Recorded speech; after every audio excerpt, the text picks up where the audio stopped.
Hello అండి. అందరికీ నమస్తే. డైలీ సీరియల్ అప్డేట్స్ కోసం మన ఛానల్‌ని సబ్స్క్రైబ్ చేసుకోండి. నచ్చితే లైక్ చేయండి, షేర్ చేయండి. నాకు దొరికిన ఇద్దరు కోడళ్ళు దేవతలు పంతులు గారు అని చెప్పేసి అమర్ వాళ్ళ అమ్మగారు అంటే, ఇక అంతలోనే అమర్ వాళ్ళ నాన్నగారేమో, అవును పంతులు గారు, మిస్సమ్మ కూడా అచ్చం అరుంధతిలానే ఉంటుంది.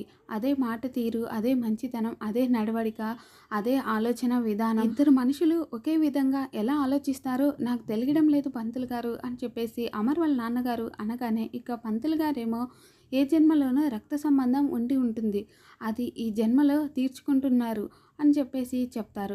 ఇక పంతులు గారేమో, మీరు మీ కోడలు గురించి ఇంతలా చెప్తుంటే నాకు ఆ అమ్మాయిని ఒకసారి చూడాలి అని అనిపిస్తుంది అని చెప్పగానే, ఇక అంతలోనే మిస్సమ్మ కాఫీ తీసుకొని వస్తూ ఉంటుంది. మిస్సమ్మని చూడగానే పంతులు గారు ఆశ్చర్యపోయి కొడైకెనాల్లో తనను చూసిన విషయం, తను అరుంధతిని కలవాలని వచ్చిన విషయాన్ని గుర్తు చేసుకుంటూ ఉంటాడు. ఇక మిస్సమ్మ కూడా పంతులు గారిని చూడగానే తనని కొడైకెనాల్లో కలిసిన విషయం గుర్తు చేసుకుంటూ ఉంటుంది.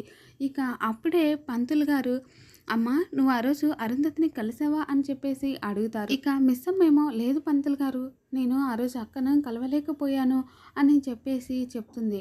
అంటే నిన్ను అన్ని అష్టకష్టాలు పెట్టి ఆ దేవుడు నిన్ను ఈ ఇంటికి కోడల్ని చేశాడు అన్నమాట అని చెప్పేసి పంతులు గారు చెప్పగానే, ఇక మిస్సమ్మ ఆశ్చర్యపోతుంది. ఇక అప్పుడే పంతులు గారు నిజం చెప్పబోతుంటే అమర్ వాళ్ళ నాన్నగారు పంతులు గారి కాలు తొక్కి కంగారు పడిపోతూ ఉంటారు. ఇక పంతులు గారేమో మిస్సమ్మ మొహంలో ఆశ్చర్యం, వీళ్ళ మొహాల్లో కంగారు చూస్తుంటే విషయం ఈ అమ్మాయికి తెలిసినట్టు లేదు అని చెప్పేసి, ఇక ఏదో ఒక విషయం చెప్పి దాటేయాలి అనేసి అమరు ఆరుని ఎంత ప్రేమగా చూసుకునేవాడో చెప్తాడు. ఇక తర్వాతేమో అమరు ఇంటికి వస్తాడు. ఇక అప్పుడే బయట గార్డెన్‌లో మిస్సమ్మ బాధపడుతూ ఉండడం చూసి మిస్సమ్మ దగ్గరికి వెళ్ళి మిస్సమ్మ అని చెప్పేసి పిలుస్తాడు. ఇక మిస్సమ్మేమో బాధపడుతూ ఉంటుంది. ఎందుకు అని చెప్పేసి అమరు అలా చూస్తూ ఉంటే, ఇక అప్పుడే మిస్సమ్మేమో, జరిగిందంతా తెలిసి నాకే ఇంత బాధగా ఉంది. మీకు ఇన్ని రోజులు ఈ బాధను మీరు ఎలా భరించారు? ఇన్ని రోజులు మన పరిచయంలో ఏ ఒక్కరోజు కూడా ఈ నిజం నాకు చెప్పాలని అనిపించలేదా అని చెప్పేసి మిస్సమ్మ అడగగానే, ఇక అమరేమో, నువ్వు ఇలా బాధపడతావని చెప్పాలి అని అనుకోలేదు మిస్సమ్మ. ఆరు బతికున్నా కూడా నీకు ఈ విషయం ఎప్పటికీ తెలియకూడదు అనే అనుకుంటుంది అని చెప్పేసి అమరు అంటాడు. ఇక అప్పుడే మిస్సమ్మేమో, ఈ కఠినమైన మాట వెనుక ఇంత మంచి మనసు, ఇంత ప్రేమ ఉన్నాయని నాకెప్పుడూ తెలీదు అని చెప్పేసి అంటూ ఉంటాడు. ఇక తర్వాతేమో రాతోడు లోపలికి వచ్చేసి అమర్ వాళ్ళ అమ్మా నాన్నతో మాట్లాడుతున్న పంతులు గారితో, ఏంటి సార్ ఇది, మిస్సమ్మకి నిజం తెలిస్తే బాధపడుతుందనే కదా మిస్సమ్మకి నిజం చెప్పకుండా ఉండేది, అలాంటిది మీరు కూడా పంతులు గారిని మిస్సమ్మకి నిజం చెప్పకుండా ఆపలేకపోయారా అని చెప్పేసి రాతోడు కోపంగా చెప్తూ ఉంటే, ఇక అప్పుడే పంతులు గారేమో, నిజం చెప్పారని ఎవరు చెప్పారు అని చెప్పేసి అంటాడు. ఇక రాతోడేమో, నిజం చెప్పలేదా మీరు అంటే, ఇక అప్పుడే పంతులు గారు, నేను అరుంధతికి ఆరుపై ఉన్న ప్రేమను గురించి చెప్పాను అని చెప్పేసి చెప్తాడు. ఇక రాతోడేమో, అయ్యో మీరు నిజం చెప్పేశారు అనుకొని మా సార్ అక్కడ ఓపెన్ అయిపోతున్నారండి, రండి రండి పంతులు గారు అని చెప్పేసి ఇక బయట గార్డెన్లో ఉన్న అమర్ మిస్సమ్మ దగ్గరికి తీసుకెళ్తాడు. ఇక అప్పుడే అమరు, ఈ నిజం నాకు కూడా ఈ మధ్యనే తెలిసింది మిస్సమ్మ, నీకు చెప్తే నువ్వు బాధపడతావని చెప్పలేకపోయాను. ఇప్పుడు కూడా నీకు తెలియకపోతే ఇంకెప్పటికీ ఈ నిజం నీకు తెలియనిచ్చేవాన్నే కాదు అని చెప్పేసి అమరు అంటూ ఉంటాడు. ఇక అప్పుడే రాతోడేమో, సార్ అని చెప్పేసి మిస్సమ్మకి చెప్పొద్దు నిజం అన్నట్టు సైగ చేస్తూ ఉంటాడు. ఇక మిస్సమ్మేమో, రాతోడు నువ్వు ఆగు, ఆయన ఏదో నిజం చెప్తా అంటున్నాడు, ఆగు నిజం చెప్పనివ్వు అని చెప్పేసి అంటే, లేదు మేడం లోపల పెద్ద సార్ గారు పిలుస్తున్నారు, చాలా అర్జెంట్ పని అని చెప్పేసి రాతోడు లాక్కెళ్ళడానికి ప్రయత్నిస్తూ ఉంటాడు. అలా ఇద్దరు కాసేపు రాతోడు మిస్సమ్మ వాదులాడుకుంటూ ఉంటే, ఇక అమర్ కోపం వచ్చేసి ఆగండి అని చెప్పేసి అంటాడు.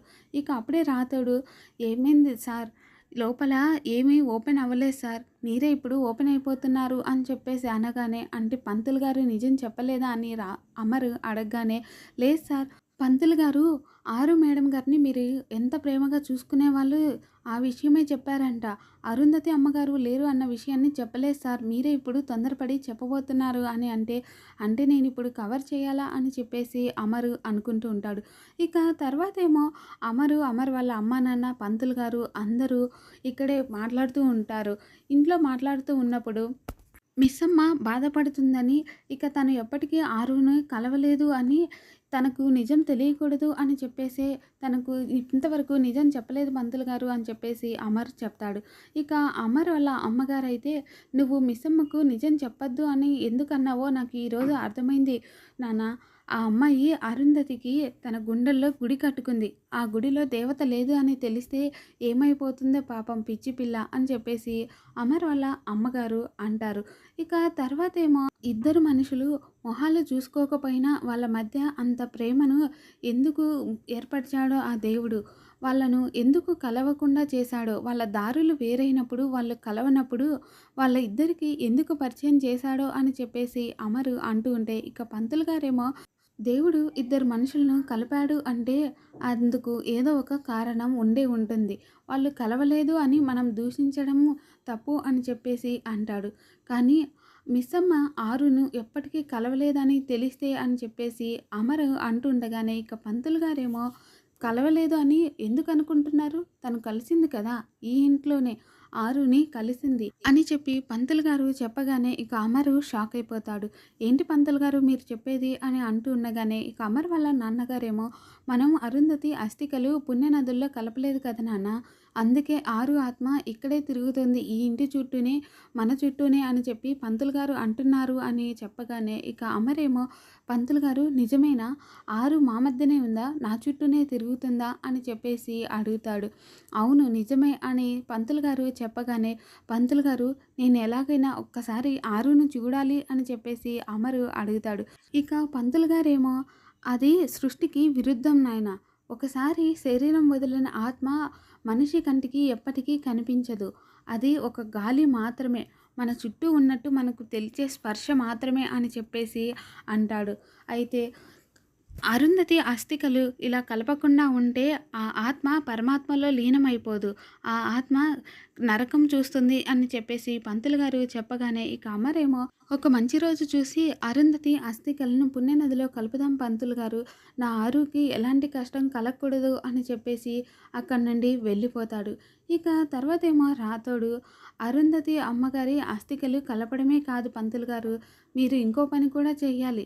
మా మిస్సమ్మని ఇంకా సార్ గారి అమరేంద్ర గారిని కలపాలి అని చెప్పేసి అంటే, ఇక పంతులు గారేమో, అంటే వాళ్ళిద్దరూ ఇంకా కలవలేదా అంటే, లేదు కలిసి కష్టంగా ఉంటున్నారు అని చెప్పేసి అంటాడు. ఇక పంతులు గారేమో, నేనున్నాను కదా, నేను కలిపేస్తాను నా శాస్త్రంతో, వాళ్ళిద్దరూ ఏకమయ్యేలా చేస్తాను అని చెప్పేసి పంతులు గారు అనగానే, ఓ ఇలాంటివి చాలా చెప్తారండి పంతులు గారు, మీరు కలపగలరో లేదో చూసుకోండి అని చెప్పేసి రాతోడు అంటారు.